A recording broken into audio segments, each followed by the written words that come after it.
everybody. Welcome. It's Wellbeing Wednesday. And so it's Alyssa here with our friend and certified health coach Emily over here. So everybody say hi to Emily.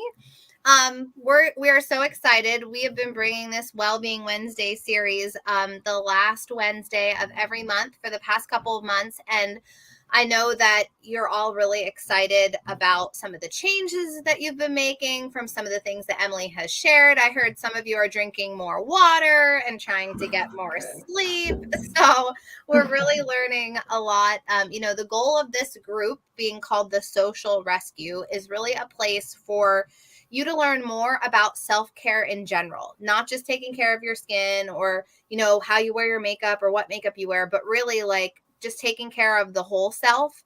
And so we thought it was so cool that we have a certified health coach at our fingertips that we could bring on here. And so, of course, we want to thank Emily for her time today, but you're going to share some self-care tips with us, right? How to keep our plan going, right? Yes, exactly. Well, again, thank you for having me. And I'm sorry I missed everybody last month. I was probably the sickest I have ever been. But it took me a few weeks to recover, but I'm better and I'm back. And I hope all of you are doing well and feeling good. And if you're not, that's okay too. That's why we're kind of here to all be together. And I think it was back in June. I think it was my first presentation that we did how to create a self-care plan. So Alyssa and I had spoke and wanted to kind of do a follow-up to that because it's like, that's one piece of it. And then it's like, okay, I know what I want to do. How do I set myself up for success? How do I maintain this self-care plan that I would like to have? Or that you're, still organizing or kind of revising at the same time. So we will get into that a little bit tonight. Let me just bring that up and then everything should be there. All right. So again, we will be discussing the topic of self-care and how to maintain your plan. So, and if you haven't seen the presentation from June, you can always go back and look through it. And that goes into more detail about creating that plan. All right. So I just wanted to revisit that definition, what is self-care? Because I know we hear that word and the connotation and what we think that is, can bring up a lot of different feelings and emotions. So the dictionary definition from Oxford Languages defines it as the practice of taking action to preserve or improve one's own health. The practice of taking an active role in protecting one's own well-being and happiness, in particular during periods of stress. So that's one definition. And then I have the definition from the World Health Organization, because this really kind of like takes it a step further. It talks about the ability of individuals, families, and communities to promote health, prevent disease, maintain health, and to cope with illness and disability with or without the support of a healthcare provider. So I like this definition as well as kind of like in conjunction with the other one, so that we understand that when we're taking care of ourselves, it not only helps our health and happiness, our well-being, but it helps us when we're interacting with others, whether that's within your family, whether that's in your community, your job, kind of just how you're doing with others. So I think that's a really important piece that, oftentimes I forget, because I will think that I'm taking too much time to do this, but it's not. In order for you to be the best version of yourself, you do need to take care of yourself first. All right. So now we're going to go into just kind of some tips that will help you maintain these habits that you want to in regards to your self-care. Or really, you can take this information and apply it into any habit formation, any habit that you're trying to create and maintain as well. So start small. When you are beginning a new habit or trying to get back in the routine of something, you want it to feel easy. Sometimes we have this goal and we get focused on the end of the goal and this big, large goal, but really it's breaking it down, starting small. You really want it to feel like it takes no effort to do it in the beginning. And the research shows that really you just make small changes as well. And it says that about 1% increase every day. So it's kind of thinking about it that these tiny gains equal into these big successes and will help you to meet that overall goal that you're trying to reach. So for example, say your habit is that you want to exercise or move your body for 20 minutes in a day.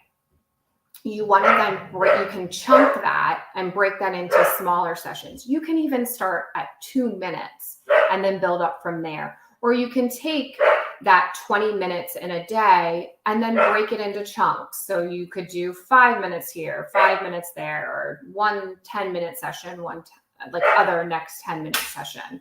So it's really just giving yourself that leeway and understanding that you are going to begin at one point and then you'll gradually build yourself up to get into that larger goal. So another thing to help with habit formation and to keep your plans going is called habit stacking. So this is when you pair an activity with something that you already do. Something that you've already established in your daily routine. It's just a part of your natural routine. It's not really something that you're thinking about. It's just something that you do. So for example, brushing your teeth. Every day we're brushing our teeth twice a day typically. So say you want to, you have that movement goal.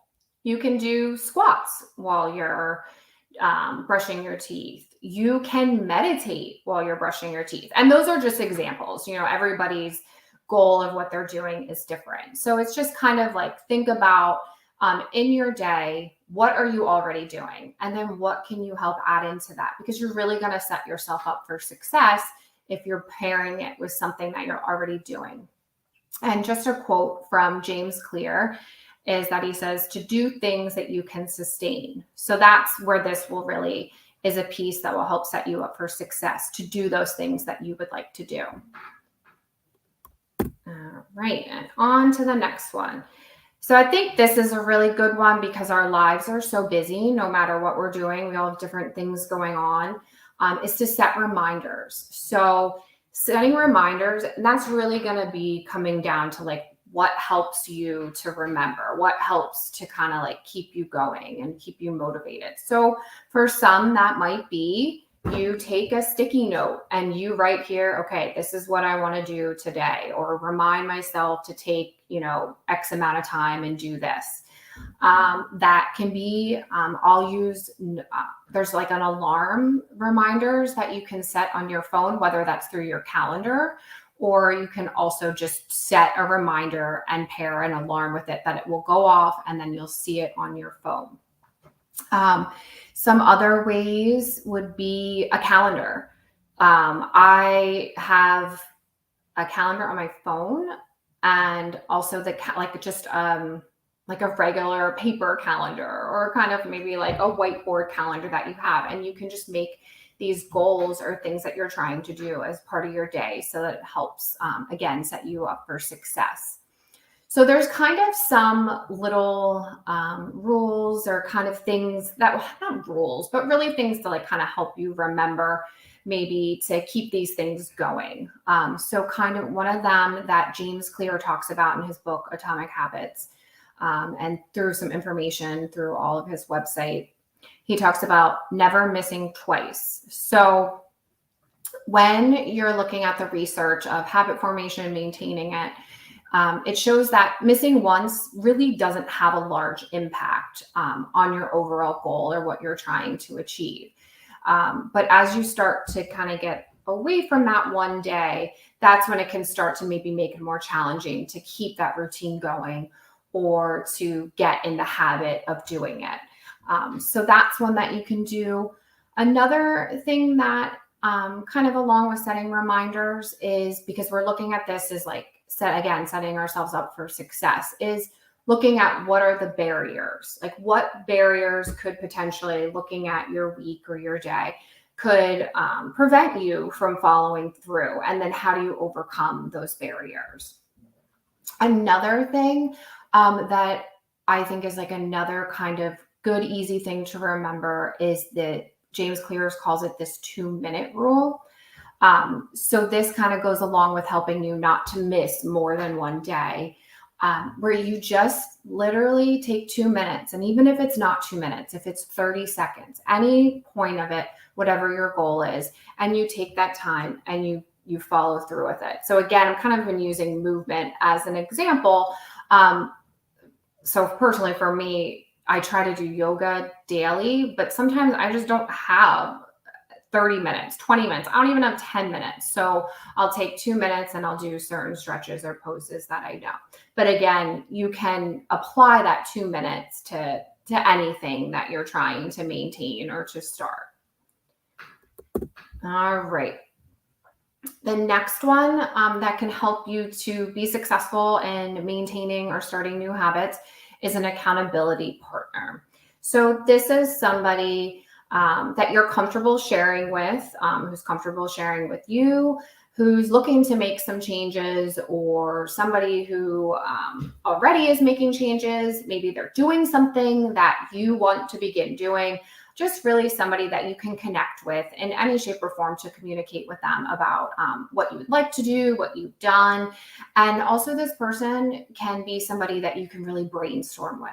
And they can maybe help you see things, or they've had a similar experience, or you just need somebody to just kind of just share that, your frustrations or what's holding you back, or some sort of just someone to check in with that you feel comfortable and can help you work through some of this stuff. So that's kind of what the accountability partner would be when we're referring to that. So another kind of tip that I think is really, really important, especially when we're talking about self-care, is practicing self-compassion. So that is just really, I oftentimes say, like, how would you treat a friend that was going through whatever you're feeling, or who's trying to do something that you're doing? You need to be patient and kind with yourself, just like you are with other people in your life. Because we are busy and we do have a lot of things, and there's different barriers, that we're all trying to overcome. So practicing self-compassion can really help you to push through that, so that you're not getting down on yourself if you do miss a day, or if you miss more than a day, or if your plan just isn't going exactly the way that you want because something else has come up that just needs to be prioritized at this moment. So it's just kind of showing that grace and love and support for yourself that you would for someone else in your life. Another part of self-compassion is just being forgiving and loving towards yourself. And it's the opposite of that kind of negative self-talk that we can get into when something doesn't go the way that we expected it to, or the way that we planned to. So this on Better Up, they talk about 4 ways to practice self-compassion, which is through physical touch, practicing mindfulness, to enhance your emotional agility, and externalize your inner critic. So there's a lot more that goes into those 4 pieces. And I do have a link later on in the presentation, and I'll also put it within the comments of this, so that you can read a little bit deeper into this if some of this is intriguing to you and kind of want to dive a little bit deeper in what those things mean and how to practice the self-compassion. Really too, with self-compassion is focus on consistency and your progress and your successes, instead of focusing on those failures or what you might perceive to be a failure, so that you are keeping that negative self-talk down. You're talking to yourself in a positive way and keeping yourself motivated to do it instead of feeling defeated. Really, it's not about perfection, because truly nobody is perfect, and there's no right or wrong way that you're trying to carry out these self-care goals that you have. It's just figuring out, what works for you, and we're all so different. So kind of another piece into that is trying your best not to compare yourself to others. We live in this social media driven world where we see all these kind of things, or other people, are doing different things that maybe we want to do and we're just not there yet. But we have to remember that everybody started at some point to then build themselves up, and just really giving yourself that same compassion that you would give and see towards others. I also think it's important to note that and just remind that forming and maintaining habits is a journey. It's something that things are going to change. And again, it's not always going to work out the way that we expected it to, but it will all come together. And we pivot and we navigate this, and just really leaning on groups like Social Rescue, where it's people that are trying to figure out ways to care for themselves, or just other examples within your family unit, your friends, your professional life, those kind of things, like leaning into some of those support systems as well. All right, so another thing that some people, you don't have to do this. You might already read affirmations or be into them. But sometimes I find that helpful because I have a challenge with some negative self-talk. So affirmations can be something that can really help to combat that and to reduce that, to go along with that self-compassion. So I found this affirmation from a company called Purpose Soul Athletics, where the affirmation is, me time is a healthy gift that I happily give to myself.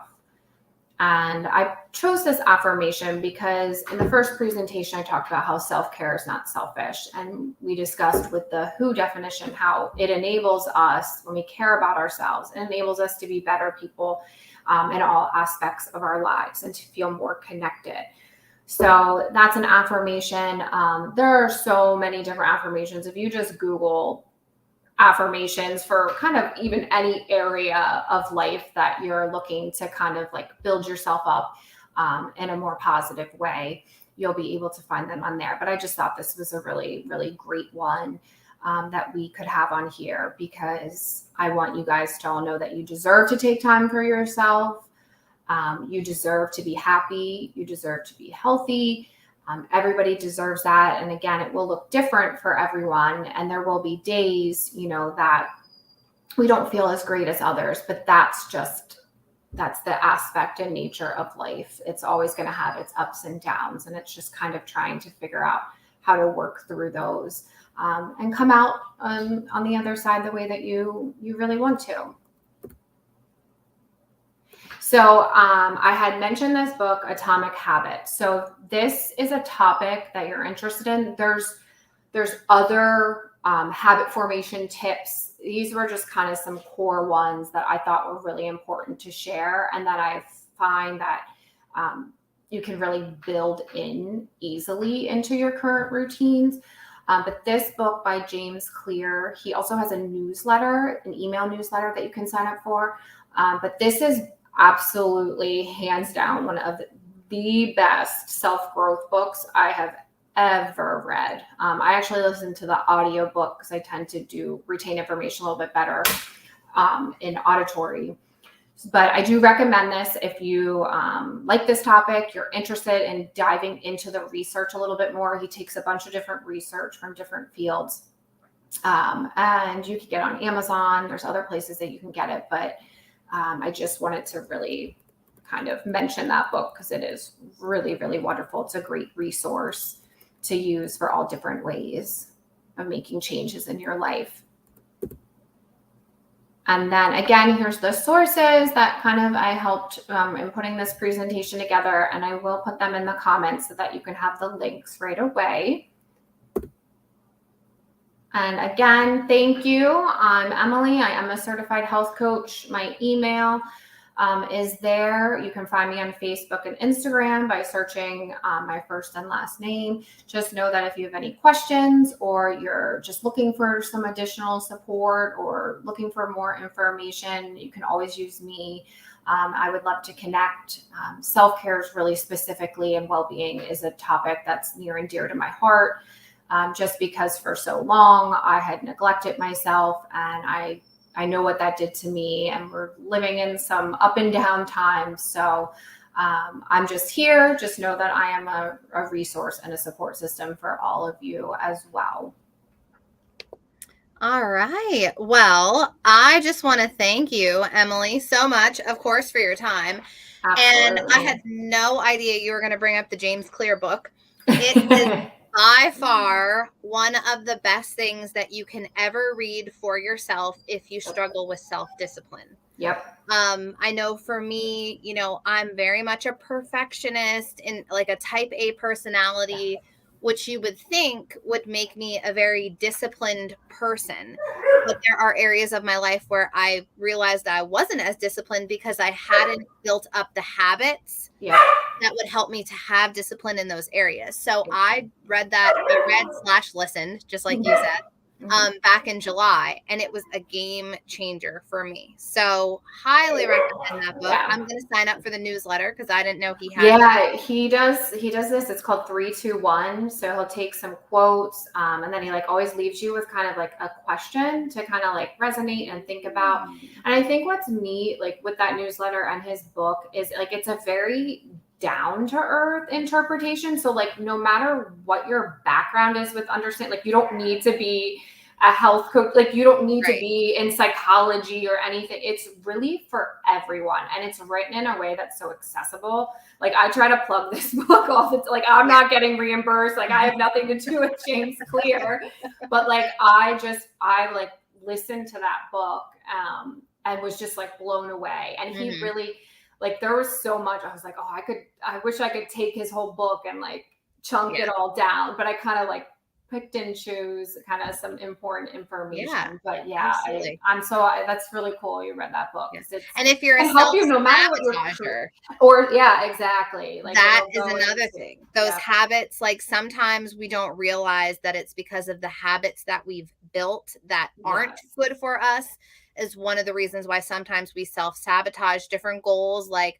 losing weight or eating healthier or whatever. I love it. I'm glad you brought that up, because like that's the other piece is, sometimes we're trying to replace a habit that isn't serving us, and that's like a whole nother kind of thing. And that book really does help to dive into that. Is like, how do we reduce some things we don't want to do, replace or begin? So it kind of, and these tips integrate into all that, but sometimes we have to kind of reduce before we start something new. Well, I loved this information. Thank you so much for your time. Hang on for 1 second, Emily, after I close this off, because reminded me I wanted to tell you something.